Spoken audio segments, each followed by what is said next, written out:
नागिन की।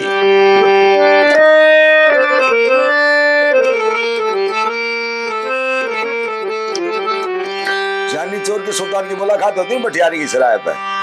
सुल्तान दरिया में 2 बदमाशों को मारा आया था, 2 उसके पीछे पीछे आ गए थे। उनमें एक जानी चोर भी था और उनको पता लगे वो जनाने कपड़े पर आके वो भटियारी भीतर बंद कराई नहीं। बोले भाई ये सेवादार इतनी सेवा करेंगे, पादा बगी इतना हवा करेगी, और तय सौदा हो लिया था उसने मारने का।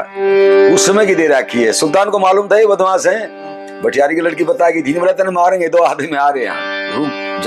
रूप का जो जादू होता है ना। सुल्तान लेटा नहीं, पलंग पर नहीं, बोला सेवादार नहीं हो, मेरे वो पछतावा बाकी था, बच गए थे नाव में, जल्दी हो होशियार, चढ़ गए मेरे दाव में। वो पछतावा बाकी था जो बच गए नाव में, जल्दी हो होशियार, चढ़ गए मेरे दाव में। कोई परदेसी मेरा दिल ले गया। देख के धोखारी,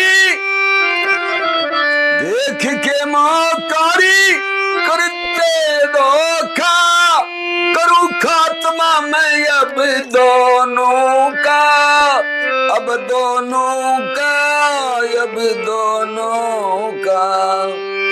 धोखा दे के गिरा था क्यों नमक गाँव में, जल्दी हो होशियार, चढ़ गिरा मेरे दाव में। कोई परदेसी मेरा दिल ले गया। खूब गाई जाती थी, संगी भी गाया करते।